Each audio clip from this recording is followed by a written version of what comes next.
Paz do Senhor, meus irmãos.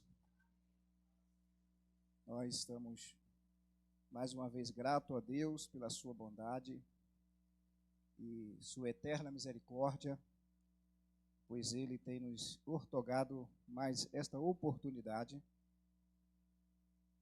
de estudarmos um pouco mais a palavra do Senhor.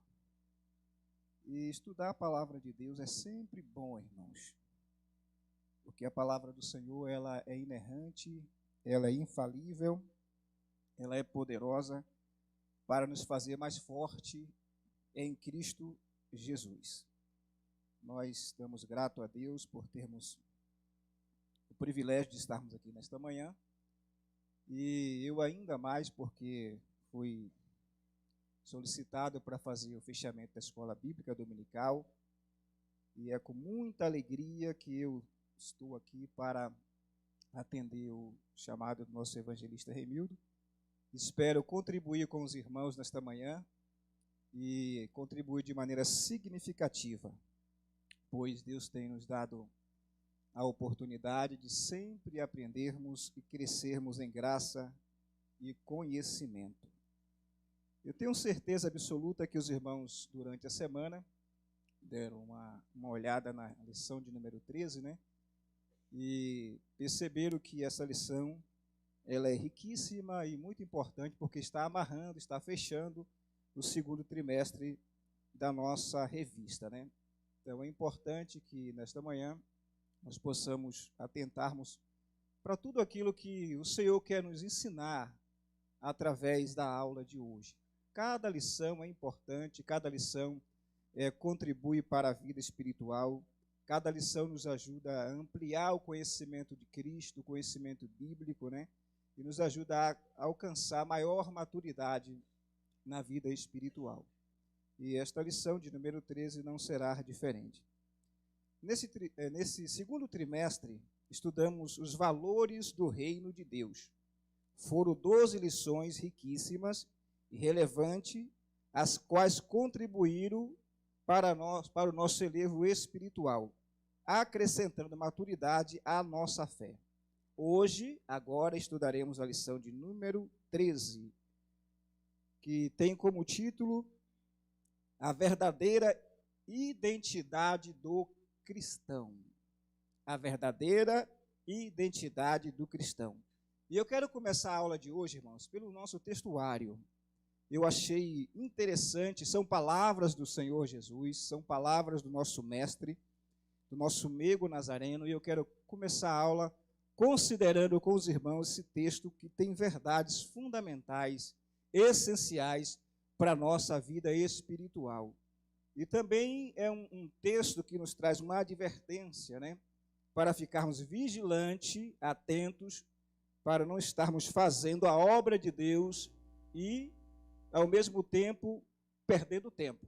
E tem muita gente fazendo a obra de Deus e perdendo tempo, porque, na verdade, ainda não nasceram de novo. São lobos devoradores, né, que está em nosso meio, mas que o objetivo deles não é glorificar a Deus, não é ganhar almas para Jesus, não é promover o reino de Deus, mas promover a si mesmo e os seus interesses. Por isso eu quero considerar esse texto que é muito importante. Nem todo que me diz Senhor, Senhor, entrará no reino dos céus. Aqui nós temos uma verdade, irmãos, muito importante. Temos uma revelação do Senhor Jesus que ela é reveladora. Por quê, pastor? Olha só, nem todo que me diz Senhor, Senhor, entrará no reino dos céus. O que é que nós podemos aprender logo de início aqui? Que há no meio evangélico, que há no meio cristão, que há no meio do povo de Deus, aqueles que profetizam, aqueles que realizam grandes milagres e até têm grandes ministérios e que também realizam uma obra extraordinária no meio evangélico, professa o pseudo, de maneira, a palavra fugiu aqui, de maneira mentirosa, o nome de Jesus, realiza grandes obras em o nome de Jesus, porém, eles ainda não nasceram de novo. essas pessoas não foram transformadas em seu caráter. O caráter de Cristo ainda não foi formado nessas pessoas. São pessoas influentes, destacadas, importantes, capazes de influenciar grandes multidões, pessoas capazes de atrair multidões, pessoas capazes de agregar em volta de si um número muito grande de indivíduos, mas cujo objetivo não é glorificar a Deus, não é promover o reino de Deus, mas, como eu disse no começo, promover os seus interesses. Esses indivíduos, meus irmãos, ficarão de fora do reino de Deus. E aqui há uma advertência para nós. Temos que ter o cuidado para não estarmos inseridos neste grupo que realiza, que faz, que prega, que ensina, que cantam em nome do Senhor Jesus, mas não tiveram o seu caráter transformado. Temos que ter o cuidado para não estarmos inseridos nesse grupo. Veja a segunda parte do versículo. Mas aquele que faz a vontade do meu Pai que está nos céus. Só vão entrar no reino de Deus, no reino dos céus, aquele que estão fazendo a vontade do Pai que está nos céus. A verdade prática também é muito importante. No reino de Deus, não basta ouvir para se identificar com o Salvador. É preciso, o que, irmãos? Praticar aquilo que aprendeu. Olha que interessante. No reino de Deus, não basta apenas ouvir para se identificar com o Salvador. É preciso o quê? Praticar aquilo que se aprendeu. Aprendeu com Jesus, aprendeu com a sua palavra, aprendeu com seus ensinamentos, aprendemos com as suas pregações. Então é necessário colocarmos em prática, no nosso viver diário, aquilo que nós aprendemos com Jesus. Só assim, ou dessa maneira, nós iremos nos identificar com Ele. Iremos ser parecidos com Ele. Muito bem, vamos para a nossa introdução. Quem tem a revista? Eu estou sentindo calor já, irmãos. Vamos para a nossa introdução. Eu coloquei aqui algo importante. Fomos chamados para fazer a diferença no mundo. Para tanto, precisamos colocar em prática a palavra de Deus em nosso dia a dia e seus princípios. Fomos chamados para fazer o quê? A diferença no mundo. Só pode fazer a diferença quem é diferente. Só pode fazer a diferença quem é luz do mundo e sal da terra. Só pode fazer a diferença quem já nasceu de novo da água e do Espírito. Só pode fazer a diferença aqueles que seguem os passos do bom mestre. Só pode fazer a diferença aqueles que estão identificados com Jesus. A palavra igreja significa o que, irmãos? Eclésia, chamados para fora. A igreja do Senhor Jesus, ela foi chamada do mundo. Ela foi chamada para fora do mundo. E a partir desse chamado, ela foi constituída a igreja do Senhor, o corpo de Cristo. Então, a igreja de Cristo, ela foi chamada para ser diferente e fazer a diferença no mundo. Cada um de nós, individualmente, somos o quê? Membros do corpo de Cristo, que é a sua igreja. Significa o quê? Que individualmente também eu tenho a minha responsabilidade como membro do corpo de Cristo. Significa que individualmente eu também devo fazer a diferença na escola, no trabalho, na faculdade, na comunidade, na sociedade, onde eu estou inserido como cristão. Eu fui chamado para ser diferente e fazer a diferença. Mas como é que isso acontece? Como é que podemos marcar o lugar onde nós estamos inseridos, irmãos? Praticando aquilo que nós aprendemos da palavra do Senhor e aquilo que nós aprendemos com Jesus. Então, o segredo é não apenas ouvir, mas colocarmos em prática tudo aquilo que nós aprendemos da sua palavra. E eu gostaria que alguém lesse para nós um texto. Como é a escola dominical, temos que ler um pouco a Bíblia, né? Pega o microfone aqui, por gentileza, irmãos, e abre aí em Malaquias. Malaquias capítulo 3, versículo 18. Veja só como é importante este versículo. Malaquias capítulo 3, versículo 18, vai corroborar aquilo que eu acabei de dizer para os irmãos aqui. Quem achar aí, espera o microfone, leia para nós esse texto que é importante. Achou, pastora? Quem achou, Malaquias 3,18. Então vocês verão novamente a diferença entre o justo e o ímpio, entre os que servem a Deus e os que não servem. Olha que interessante. Então verão outra vez a diferença entre o ímpio e o justo. Entre aqueles que servem a Deus e aqueles que não o servem. Então, irmãos, tem que haver uma diferença entre justo e ímpio, entre crente e descrente, entre os servos do Senhor e os servos do diabo. E como é que essa diferença é estabelecida na vida do crente em relação ao mundo? Essa diferença é estabelecida exatamente por sermos praticantes da palavra de Deus. É aí que o mundo olha para nós, olha para a igreja, olha para o crente e percebe que ele é diferente, quando ele é imitador de Cristo. Por quê, irmãos? Porque existem muitos por aí que estão imitando o mundo, imitando o movimento mundano, imitando o sistema mundano, imitando cantores mundanos, atletas, jogadores e tanto outros mais que eu poderia citar aqui. Estão imitando essas pessoas e deixando de imitar a Cristo. Então, quando eu estou imitando o mundo, eu me torno parecido com o mundo. Mas quando eu estou imitando a Cristo, eu me torno o quê? Parecido com Cristo. Sabe o que significa a palavra cristão? Eu sei que vocês não sabem, né? Só para relembrar. A palavra cristão significa o quê? Pequenos Cristo. Parecido com Cristo. Então, quem segue a Cristo é pequeno Cristo. É parecido com Cristo.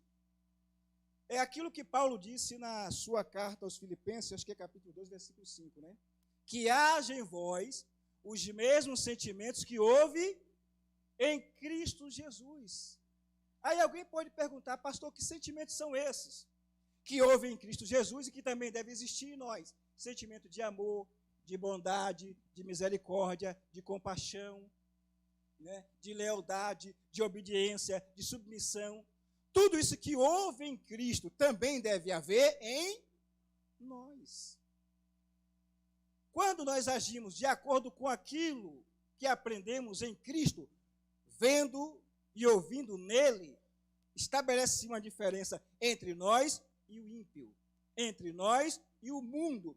E isso é importante para marcarmos esta geração, irmãos. Aqui está o segredo da verdadeira identidade do cristão. Sermos parecidos com Cristo. Amém? Vamos para o nosso primeiro ponto.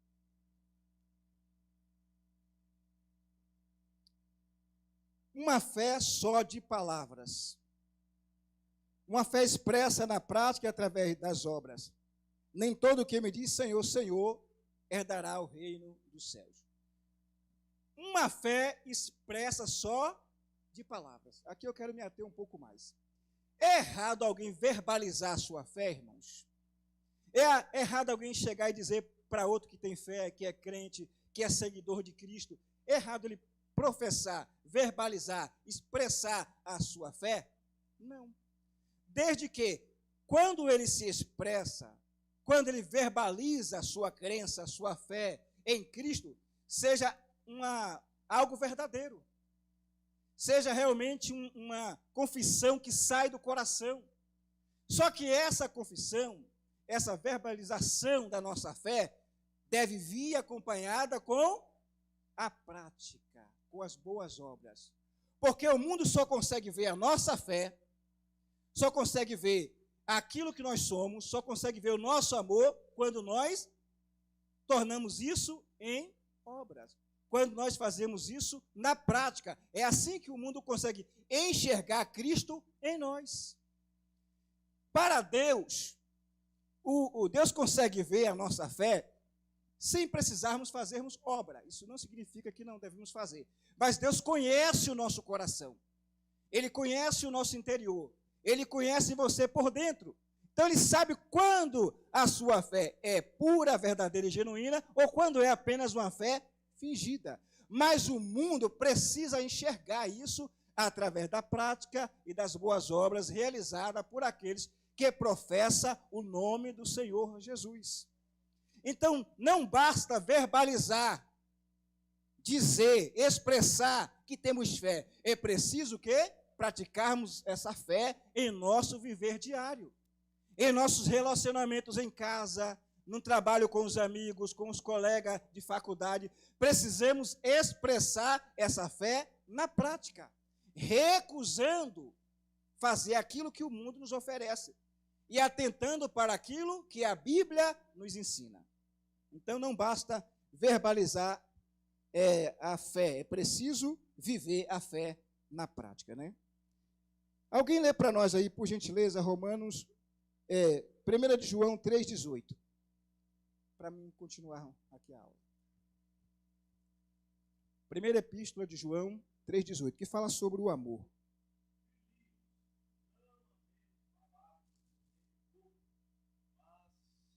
Filhinhos, não amemos de palavra, nem de boca, mas em ação e em verdade. Olha só, irmãos, o amor verdadeiro exige o quê? Ação. Exige prática. Filhinhos, não amemos só de palavras, mas com ações, atitudes.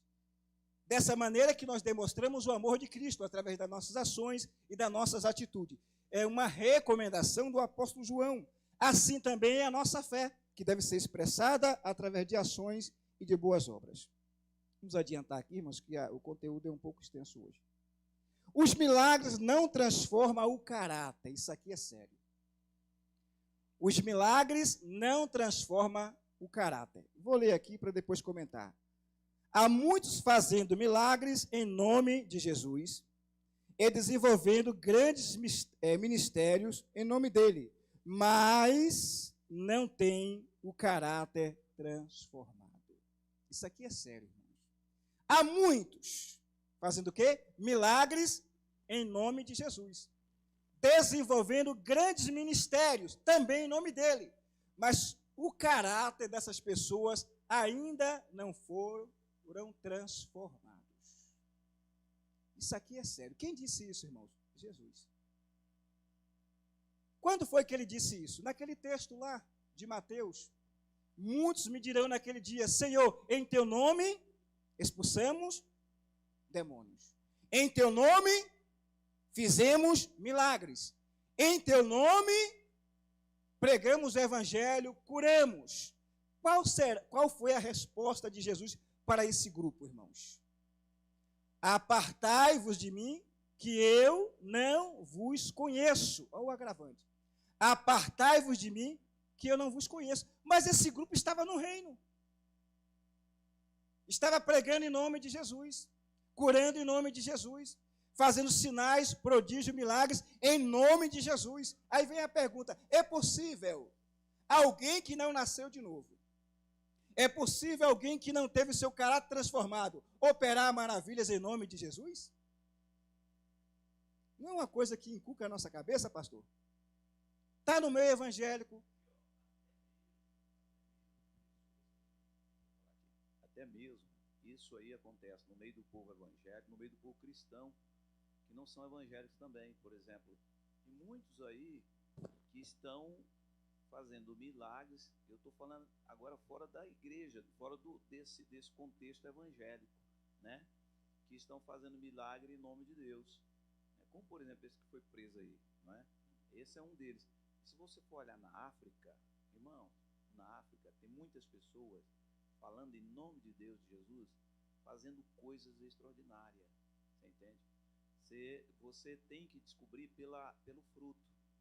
Se não for, pastor, você se confunde. Nós precisamos até pedir dom de discernimento, porque se não for pelo fruto, você não consegue. Pode ver aí, Micaías, na época de Micaías, quantos profetas profetizaram dizendo: pode ir, Acabe, pode ir, Josafá, porque assim diz o Senhor. Pode ir que eu vou dar vitória, não foi?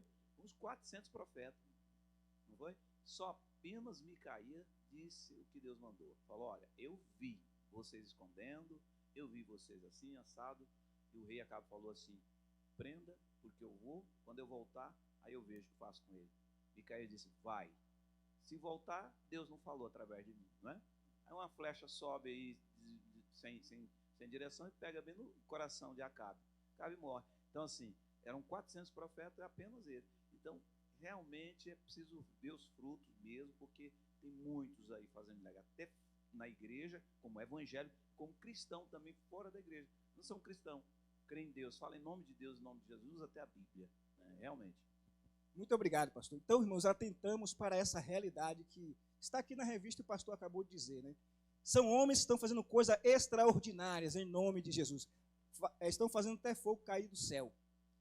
Então, os milagres e apenas pregar, ensinar em nome de Jesus, não atesta que o caráter do indivíduo foi transformado, irmãos. Não é prova de que ele é salvo, de que ele vai entrar no reino, de que ele vai morar no céu. E aqui eu vou dar um exemplo para os irmãos na Bíblia. Quem mais viu milagre no deserto do que Israel? Maná, cordonizes, água saiu da rocha, coluna de nuvem durante o dia para fazer sombra, a mesma coluna de noite se transformava em coluna de fogo para poder aquecer. Ouviram a voz do próprio Deus no Monte Sinai, e a maioria deles morreram, pereceram onde? No deserto. Não foram transformados em seu caráter, não se converteram, não entraram na terra prometida. Então, os milagres não é uma prova de convenção, não é uma prova de caráter transformado, não é uma prova de que alguém é salvo.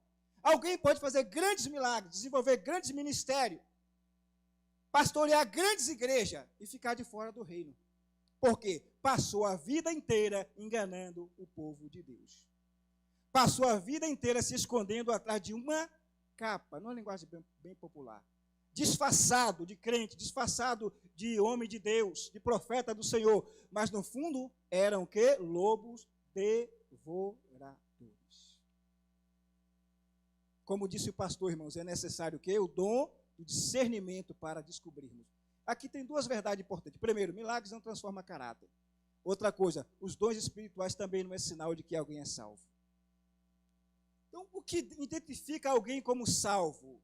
O que mostra que alguém se parece com Cristo, se identifica com Cristo, é a formação do caráter de Cristo no crente, irmãos. É a formação, vou repetir, é a formação do caráter de Cristo no crente. E como é que esse caráter é formado no crente? Através de quê? Do fruto do Espírito. É um fruto com 9 virtudes. Vamos ler aí, até eu lembrei, vamos ler para a gente. Acho que é Gálatas 5, 22 ou é 20, irmãos? Vê para mim aí. O caráter de Cristo é formado no crente através do fruto do Espírito. E é preciso que esse caráter seja o quê? Formado em nós. Só assim nós iremos se identificar com Jesus. Quem achou, leia para nós, por gentileza. Mas o fruto do Espírito é amor, alegria, paz, paciência, amabilidade, bondade, fidelidade, mansidão e domínio próprio. Contra essas coisas não há lei. Olha que interessante, irmãos. Aí estão o fruto do Espírito. Ou seja, o fruto do Espírito com 9 virtudes. Quando a pessoa expressa esse fruto em seu viver diário, significa que ele é salvo, que ele nasceu de novo e que ele vai entrar no reino de Deus. Então, eu quero deixar um conselho para fechar esse primeiro subtópico aqui, segundo subtópico. Tenhamos bastante cuidado, irmãos. Estejamos bastante atentos a todo o movimento que acontece no meio evangélico e religioso. Tenhamos cuidado com as pessoas que estamos convidando para estar no meio de nós. Falo aqui de mestres e pregadores, né? Que às vezes não conhecemos e que estão fazendo fogo cair do céu, mas cujo objetivo é o quê? Ludibriar, enganar o reino, as pessoas, a título de se promoverem, se tornarem conhecidos, ganharem fama e assim ganharem dinheiro, mas não estão interessadas em promover o reino de Deus. Terceiro subtópico da nossa lição, do primeiro ponto ainda. Fazendo a vontade do Pai. O verdadeiro discípulo de Cristo é o que vive em total obediência a Deus, fazendo a vontade do Pai. O verdadeiro discípulo de Cristo, irmãos, é aquele que vive em total obediência a Deus, fazendo a vontade do Pai. E aqui existem algumas verdades interessantes que eu quero destacar. Viver obediente, fazer a vontade do Pai, nos lembra o quê? Submissão. O que significa a palavra submissão, irmãos, no latim? Ela é uma palavra composta, não é isso? Missão voluntária. Então, o verdadeiro discípulo de Cristo obedece à palavra de Deus, faz a vontade de Deus de maneira voluntária, impelido, irmãos, pelo prazer, pela alegria de obedecer a Deus, fazendo a sua vontade. Então, como identificar o verdadeiro seguidor de Cristo? Como identificar o verdadeiro discípulo de Cristo? O que significa a palavra discípulo? Aprendiz. Aquele que aprende com alguém, seguidor de alguém. Então, nós, como discípulos, somos o quê? Aprendiz. Seguidor de Cristo. E seguindo a Ele, irmãos, aprendemos com Ele. E aquilo que nós aprendemos com Ele, colocamos o quê? Em prática, em nosso viver diário. Então, o verdadeiro discípulo é identificado pela sua obediência e submissão à palavra de Deus. Quando você ver no meio da igreja, ou no seio da igreja, ou no reino de Deus, alguém rebelde, desobediente, submisso, que não aceita a autoridade do seu pastor, contendeiro, caluniador, fazedor de confusão, esse tal não está identificado com Cristo. Nele ainda não foi formado o caráter de Cristo. Ele ainda não foi transformado. Ele ainda não foi mudado. Então, ele não é um discípulo de Cristo. E aí, irmãos, devemos lembrar que no reino de Deus, na igreja, existe o quê? O joio e o trigo. O Caim e o Abel. Não é verdade? A boa semente e a semente ruim. Está tudo num bolo só. Está tudo, numa linguagem bem popular, num pacote só. E o mais importante aqui é que nós não podemos separar agora o trigo do joio. Por quê? Isso só vai acontecer quando? Do arrebatamento da igreja. Por que estou dizendo isso? Porque sempre haverá no meio de nós pessoas fazendo coisas grandes, mas o caráter não foi transformado. E às vezes nós ficamos até impressionados com pessoas assim, né? Mas aí precisamos estar atentos, irmãos, ao fruto desse indivíduo. A índole cristã dele. Se de fato ele professa Cristo de coração e se ele é o seguidor de Cristo de verdade. Então, como identificarmos o verdadeiro discípulo de Cristo, irmãos? Como é que se identifica o verdadeiro discípulo de Cristo? Pelas obras, pelo fruto, pelo seu caráter, o caráter de Cristo formado nele, pela sua obediência, pela sua submissão, pela sua lealdade a Cristo e a sua palavra. É assim que se identifica. Vamos ler mais um texto? Vamos ler aqui Mateus 25, verso... É um texto longo, mas eu acho que vamos ler ele. Não é Mateus, não, é Salmo, perdão, irmão. Salmo 143, verso 10. Eu anotei aqui, porque eu achei interessante essa referência aqui. Salmo 143, verso 10. Ensina-me a fazer a tua vontade, pois tu és o meu Deus. Que o teu bondoso Espírito me conduza por terreno plano. Olha que interessante. Ensina-me a fazer a tua vontade. O verdadeiro discípulo de Cristo, aquele que tem um caráter de Cristo formado nele, sempre vai orar pedindo a Deus, ensina-me a fazer a tua vontade. E Paulo escrevendo aos Romanos, capítulo, acho que é o 12, verso 2 a seguir, diz que a vontade de Deus é boa, perfeita e agradável. Então, nós, como discípulos de Cristo, devemos aprender a fazer a vontade de Deus. Alguém quer fazer um comentário antes de irmos para o nosso segundo ponto? Se quiser, fique à vontade, tem um minuto para você fazer. É uma escola dominical e temos que ter a participação dos irmãos. Se alguém quiser, erga a mão aí, o nosso evangelista vai levar o microfone. Ninguém? Então vamos para o nosso segundo ponto, né? Em quem estamos alicerçados? É o segundo ponto da nossa lição. Em quem estamos alicerçados? É uma pergunta, uma interrogação. E a pergunta não é em que estamos alicerçados. A pergunta é o quê? Em quem estamos alicerçados. Então, se está se referindo aqui a uma pessoa.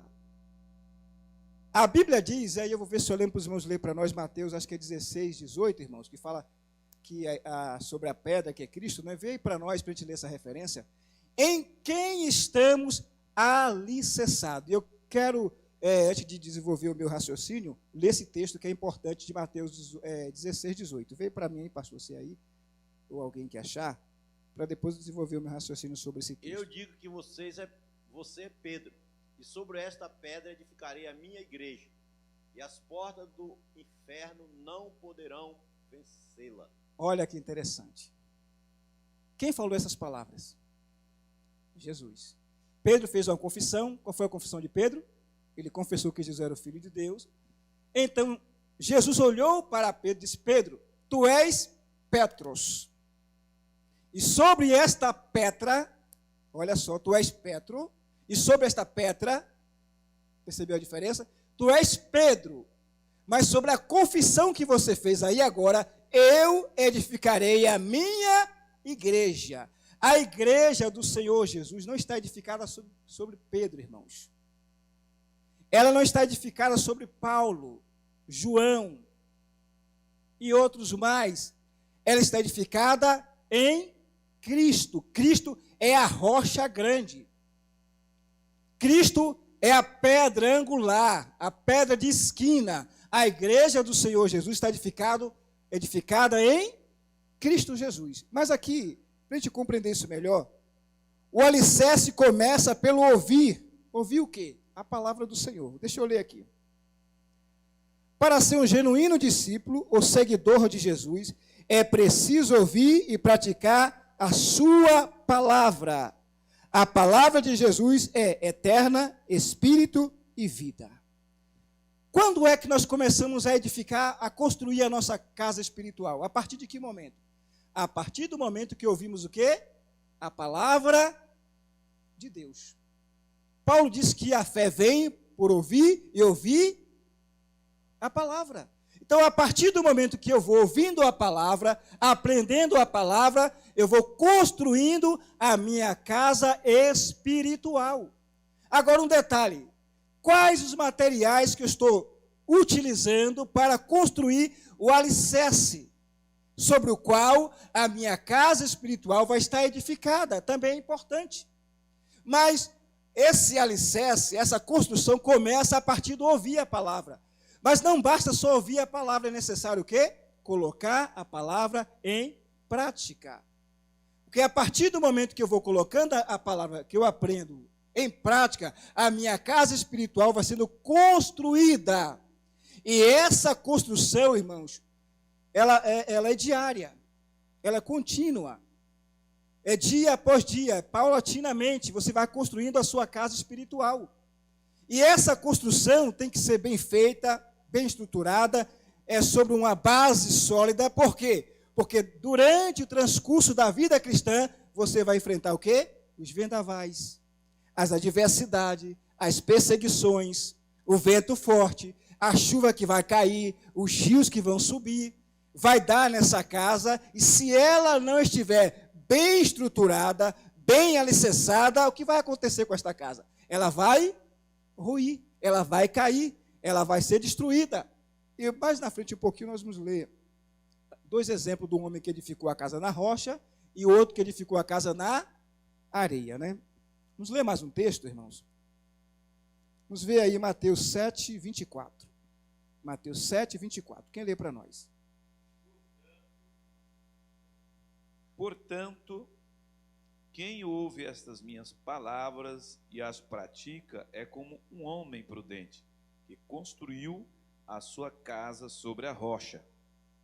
Olha, portanto, quem ouve estas minhas palavras e a pratica, Jesus compara o quê? Ao homem prudente que edificou a casa sobre a rocha. E aqui vamos para o nosso segundo subtópico do segundo ponto, né? a importância do bom alicerce. Olha que coisa interessante, irmãos. A segurança do edifício depende da estruturação do alicerce. Por essa razão é preciso ou é importante investir em uma base sólida, firme. A importância do edifício, a segurança do edifício, irmãos, depende da base. Quem trabalha com obra civil sabe o que eu estou dizendo, né? A segurança de qualquer casa, de qualquer edifício, depende de uma base sólida. E aí Jesus dá 2 exemplos. Um homem que construiu a casa sobre a rocha. Esse homem é o quê? Prudente, sábio, inteligente, visionário, vigilante. Porque ele construiu a sua casa na rocha, numa base sólida. E quando veio os vendavais, a casa não caiu, porque estava edificada na rocha. Numa linguagem figurada, quem é essa rocha, irmãos? Cristo. Cristo é a rocha. A palavra de Cristo é esta rocha, na qual nós edificamos a nossa casa. Agora ele dá outro exemplo de um homem que edificou a sua casa na areia. Esse homem é insensato, tolo, ímpio, descrente, não confiante, que procura facilidade, que procura fazer a coisa muito rápida, de maneira acelerada, quase que a palavra não saía, né? E aí, nessa pressa, o que é que ele faz? Edifica a sua casa na areia. Numa linguagem também figurada, o que se representa a areia, irmãos? E agora eu gostaria que alguém falasse. O que representa a areia? A rocha simboliza Cristo, simboliza a palavra, aquilo que Jesus nos ensinou. Mas o que significa areia? E esse homem insensato que edificou a casa sobre a areia, que não resistiu aos vendavais, o que significa essa areia? Areia é ensinamento falso. Ensinamento falso é areia. É areia. E aí o texto no original vai dizer que são areias movediças, né? Algo que não tem estabilidade, que não tem segurança, que não é sólido, que é solto, que não resiste às provações da vida, né? Então, são os ensinamentos falsos. E tem muita gente edificando a sua casa espiritual, irmãos, em homens, em mestres, em pregadores, em falsos profetas, em falsos ensinamentos. E aí, quando vem os vendavais, o que acontece com essas pessoas? Elas desviam, cai, vai embora, deixa Jesus, enfraquece, esfria na fé, porque a sua casa não foi edificada na rocha, mas na areia. E aí, quando vem os falsos ensinamentos, os ventos doutrinários, essa pessoa é levada facilmente, porque a sua casa é edificada na areia. E a areia não é alicerce sólido. Amém? O tempo já acabou ali, eu ainda estou no segundo ponto. Gostaria de ouvir mais alguém, aí eu descanso a garganta um pouquinho, né? Mais alguém quer falar sobre essa questão da areia, do alicerce, do homem prudente, insensato, do insensato, do fiel, do infiel? Aproveite a oportunidade. Paz do Senhor, irmãos. Ele Amém. falou assim, que os falsos crentes merecem os falsos pastores. Porque tem os falsos crentes que não gostam de escola dominical, não gostam de ter comunhão com a igreja, com a sua igreja. Então, eles merecem os falsos pastores, que eles só ficam atrás de revelação, atrás de bênção, e não se ocupam em aprender e praticar a palavra. Eu concordo plenamente com ele. Foi muito boa essa sua fala, irmã Alaci. Os falsos crentes merecem o quê? Os falsos pregadores, os falsos mestres, porque eles andam, irmãos, de igreja em igreja, de galho em galho, de lugar em lugar, buscando revelação, buscando profecia, buscando algo novo para aprender. Que algo novo que eu falo não é algo novo na palavra, é uma novidade, uma invenção, porque tem muita gente criando bobeira por aí, irmãos, inventando besteira. Irmãos, me perdoe o que eu vou dizer, se alguém se ofender, desculpa. Eu não gosto desses pregadores que vêm revelar CPF, identidade, eu não sinto confiança nessas pessoas. Por que revelar CPF? Mais uma vez eu falando sobre isso, me desculpa, irmãos. É porque revelar CPF, revelar identidade é fácil, irmãos. Placa de carro é fácil. Nós estamos no mundo da internet, no mundo virtual, no mundo da tecnologia avançada, eu posso pesquisar a sua vida facilmente na internet, descobrir os seus 2 números do último da identidade, do CPF, do seu carro, e chegar aqui. Essas pessoas trabalham assim, irmãos. Eu não sei se os irmãos viram aí num país, um pregador revelava o nome da pessoa, a identidade, o lugar onde morava. Mas sabe o que acontecia? Foi descoberto, não sei se os irmãos viram aí, passou no jornal. Ele tinha um assistente, e essa assistente pesquisava a vida de algumas pessoas antes do culto, da festa, né, do evento, e ela ficava num lugar com um ponto no ouvido e o pregador com outro ponto. E aí ela dizia para o pregador a cor da pessoa, a altura da pessoa, o nome da pessoa, o CPF da pessoa e onde a pessoa morar. E o pregador falava tudo no culto. E a pessoa vinha para frente chorando e gritando, e ele fazia aquelas revelações falsas. E aí descobriram que era uma farsa, irmãos. Ele tinha um assistente que pesquisava tudo antes, e durante o culto ia falando no ouvido do pregador.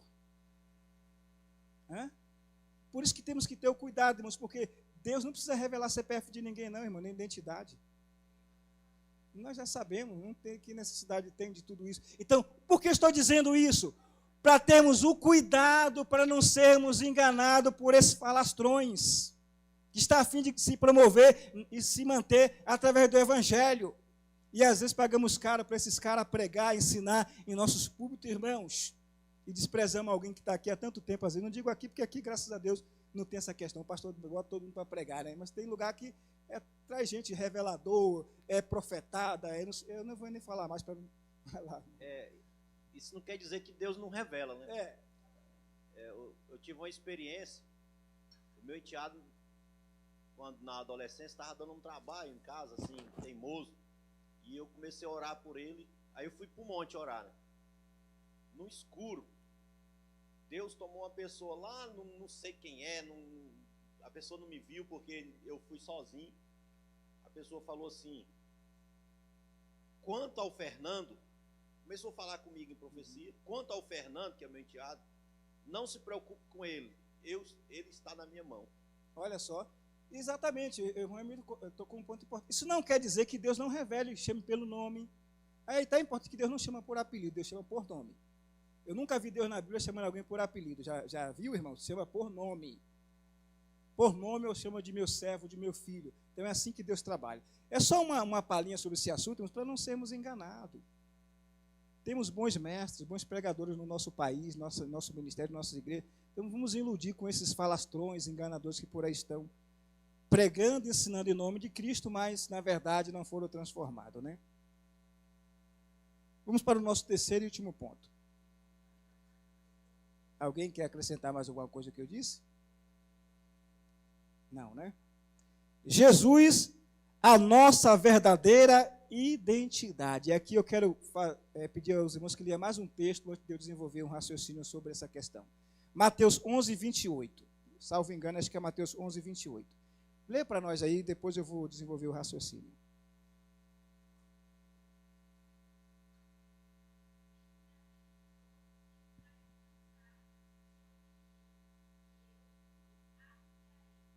Olha só, lê o 29 também.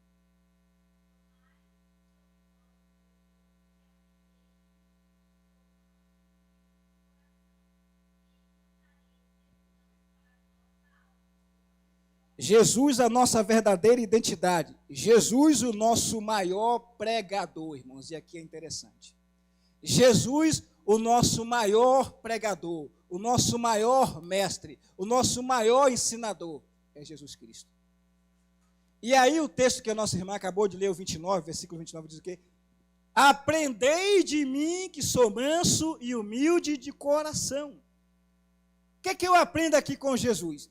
Jesus pregou, ensinou, mas viveu aquilo que ele pregou e ensinou. Aqui está a principal marca do ministério e da vida de Jesus: pregar, ensinar e viver. Tudo aquilo que ele pregou e tudo aquilo que ele ensinou, ele viveu na prática. Ele ensinou a orar, mas ele orou. Ele ensinou sobre obediência, mas ele obedeceu. Ele ensinou sobre submissão, mas ele foi o quê? Submisso. Ele ensinou sobre fidelidade, ele foi fiel até a morte. Ele ensinou sobre bondade, misericórdia, compaixão, e ele também praticou tudo isso, irmãos. Por isso que ele é o nosso modelo, nosso exemplo, o nosso influenciador, a nossa referência, o nosso referencial é Cristo. Porque ele pregou, ensinou, mas ele viveu isso. Lá no jardim do Getsêmani, que foi o que ele disse? Se for possível, passa de mim esse cálice. Mas todavia seja feita a tua vontade. Ele disse que nós devemos aprender com ele a ser manso e humilde. Ele foi manso? Ele foi humilde? Sim. Então devemos aprender com o maior pregador de todos, que é Jesus, irmãos. Seguir os seus passos, imitá-lo. E falar em imitá-lo, vamos ler um texto aqui agora, eu acho que é 1 Coríntios, é 2 Coríntios 11:1. Lê para nós aí, irmãos, por gentileza. Eu acho que é 1 Coríntios 11:1 e Efésios 5:1. 1 Coríntios, primeira carta de Paulo aos Coríntios, 11:1 e Efésios 5:1. Tornem-se meus imitadores como eu sou de Cristo. Olha, quem está falando isso aí? Paulo, irmãos. Paulo era homem como nós, carne, osso, falho, falível, pecador? Sim. Comedor de feijão, de farinha? É. Mas olha o que Paulo disse, irmãos. Talvez não é. Exatamente. Era judeu, né? Não sei se judeu come farinha, né? Olha lá. Torne-se meus imitadores como eu sou de Cristo. Olha o que Paulo está dizendo. Se vocês me imitarem, vão estar imitando a Cristo. Olha aqui. Que alguém pode olhar para Paulo e dizer assim, mas Paulo foi orgulhoso demais, prepotente, né? Alguém não pode imaginar assim? Não é verdade? Mas, na verdade, Paulo está falando isso porque, de fato, ele imitou a Cristo. Ele seguiu as pisadas do bom mestre. Ele vivenciou, irmãos, as mesmas agruras. Ele também procurou obedecer, ser submisso, como Cristo foi. E ele disse assim, trago em meu corpo o quê? As marcas de Cristo. Você parou para pensar nisso, como é profundo? Trago em meu corpo as marcas de Cristo. Então, Paulo tinha respaldo para dizer, sejam meus... Sede, tem uma tradução que diz sede, o verbo ser, né? Sede, é uma afirmativa. Está no imperativo, não é verdade, né, professora? No imperativo. Sede, está no imperativo. Meus imitadores, como eu, de Cristo, irmão. Então, Paulo tinha respaldo para falar isso, porque Paulo, de fato, imitava a Cristo.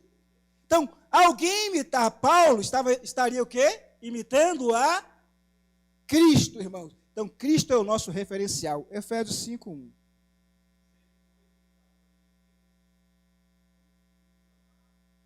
Olha o verbo aí de novo, né? Sede. Imitadores de Deus como filho. Se eu sou filho, eu tenho que imitar o meu. Quem é meu pai? Deus. Se eu sou filho de Deus, eu devo imitá-lo, irmãos. Amar, assim como ele nos ensinou a amar, perdoar. É isso que o filho faz, imitando o pai. Deus não é pai? Ele amou, ele perdoou, ele entregou seu filho, ele usou de misericórdia e compaixão para conosco, e nós devemos o quê? Imitá-lo. Imitar é fazer isso que ele fez. Pode falar, Benção. Uma das atitudes mais assim, que constrange um filho é o pai demonstrar amor, né? Ele vai fazer de tudo para tentar agradar aquele pai, para não trazer satisfação ao coração daquele pai, né? Por exemplo, minha mãe, eu amo minha mãe, eu nunca alterei a voz com ela, mas ela sempre demonstrou amor comigo. Então, ser filho amado constrange a gente tentar imitar. E acho que foi Paulo que falou que o amor de Cristo nos constrange. Foi Paulo, foi? O amor de Cristo nos constrange. Constrange a quê? A fazer o que ele fez. A palavra constranger aí leva nesse sentido. Nos constrange a viver como ele viveu, a ensinar o que ele ensinou, a pregar o que ele pregou, a seguir os seus passos. Somos constrangidos pelo seu amor a viver como filhos de Deus e imitá-lo em nosso viver diário. Vamos para o nosso segundo subtópico, do terceiro ponto, irmãos. A autoridade do ensino de Cristo. Jesus pregou e ensinou debaixo da autoridade do Pai. Qual era a fonte da autoridade de Cristo? O próprio Deus. Ele ensinou respaldado e debaixo da autoridade do Pai. Vamos ler aqui dois textos aqui para ir para o terceiro ponto e fecharmos, terceiro subtópico, né? João 10, 18 e 17, 2. E Mateus 28, 18. Vamos ler 3 textos agora. João 10, 18. João 10, 18. Ninguém a tira de mim, mas eu a dou por minha espontânea vontade. Tenho autoridade para dá-la e para retomá-la. Esta ordem recebi de meu Pai. Eu tenho autoridade para dar e tomar, para tirar, né, e para dar. Porque esta autoridade recebi do meu, ele está revelando que a sua autoridade para curar, para ensinar, para expulsar demônio, para tomar, para dar, vem de uma fonte. E essa fonte é o próprio Pai. É uma autoridade espiritual, respaldada no caráter de Deus. Então, Deus era a fonte da autoridade de Cristo. E o que é que eu aprendo aqui? Qual é a fonte de autoridade que nós devemos lançar a mão para falar de Cristo, irmãos? Qual é a fonte de autoridade? A palavra. A palavra é a fonte de autoridade, a nossa disposição para operarmos em nome de Cristo. Lê o outro texto para nós aí, irmãos. 17, 2. De João também. Pois lhe deste autoridade sobre toda a humanidade, para que conceda a vida eterna a todos os que lhe deste.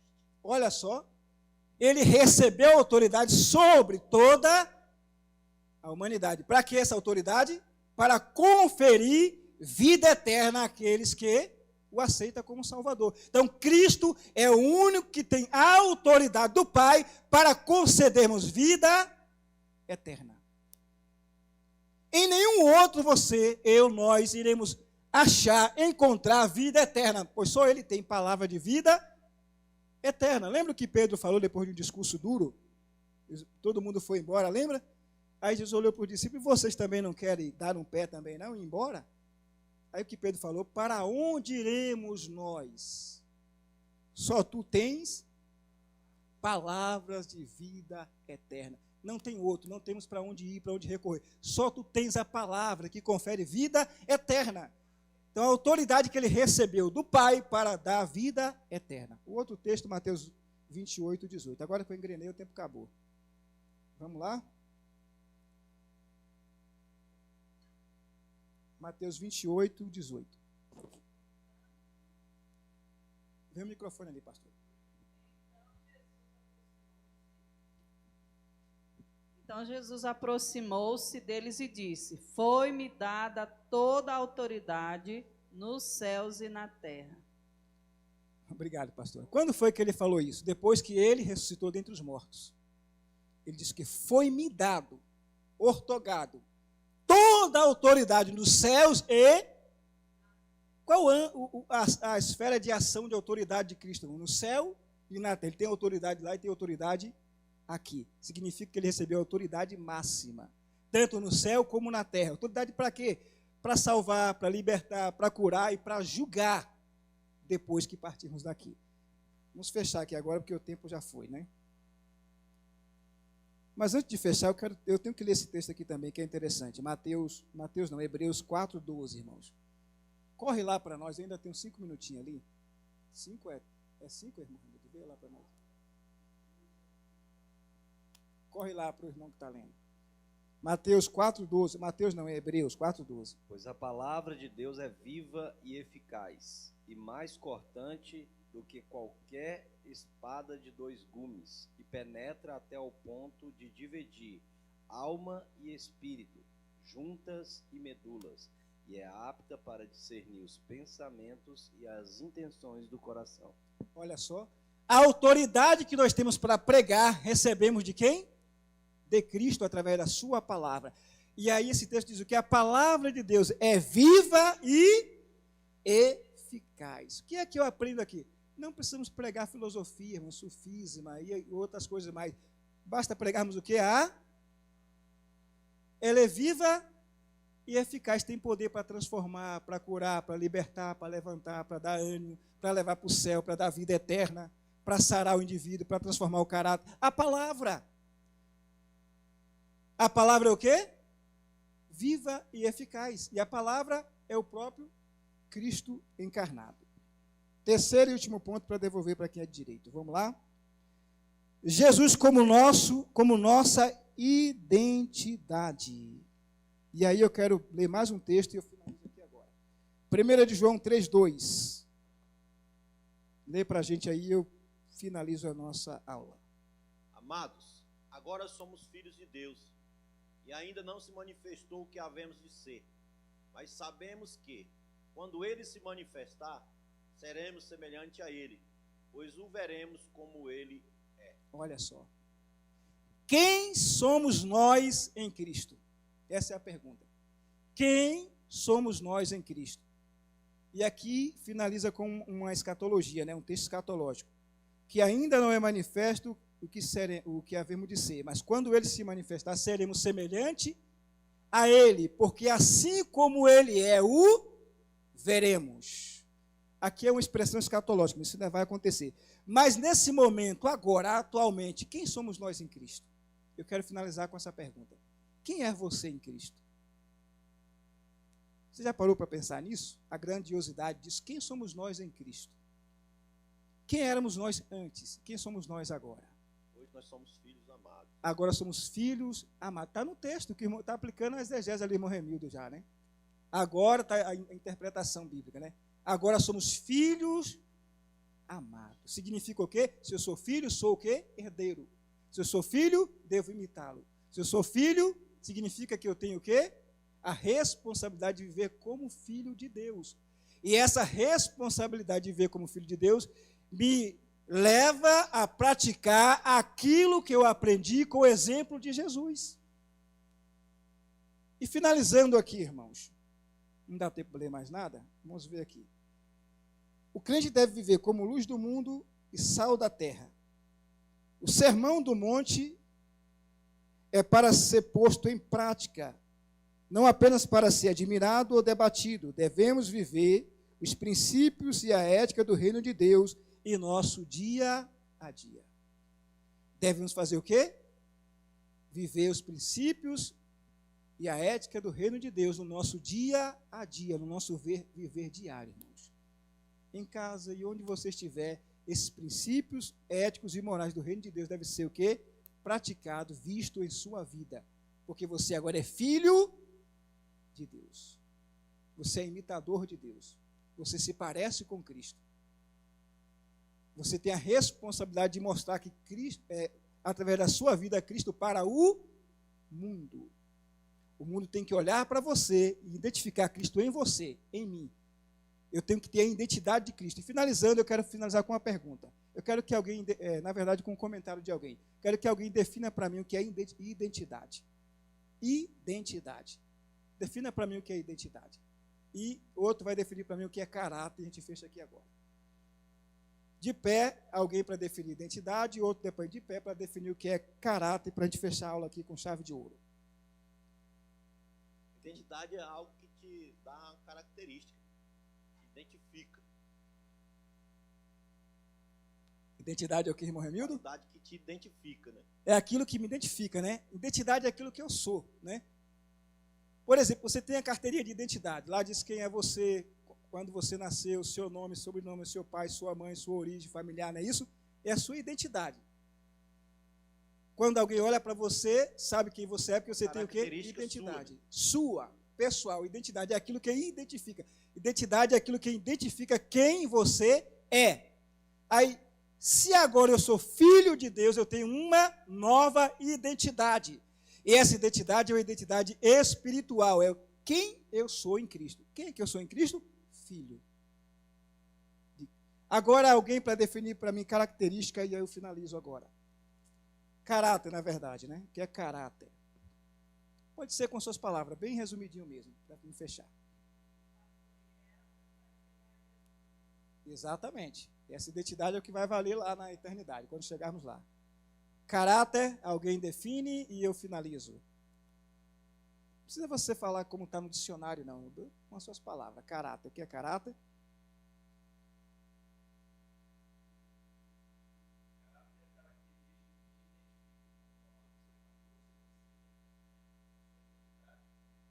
Caráter é aquilo que identifica com aquilo que você disse, né?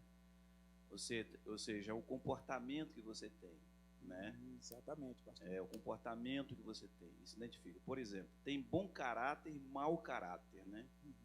Qual que é o bom caráter? É aquela pessoa que está dentro daquilo que a gente considera que é bom. Se ele diz ser um cristão, então ele tem que viver como cristão. Isso identifica ele também. Exatamente. Né?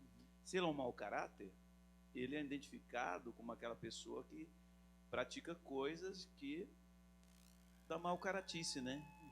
Ou seja, aquilo que a gente observa que não é um padrão, né? Um padrão moral, ético, né? Que a gente é implantado na sociedade. No nosso caso, a Bíblia Sagrada. Exatamente. Né? Então é isso. Né? O caráter de Cristo, no caso, qual que é o caráter cristão? É a pessoa que é identificada pelas obras que ele faz que se parece com Jesus. Com Jesus. Muito obrigado, pastor.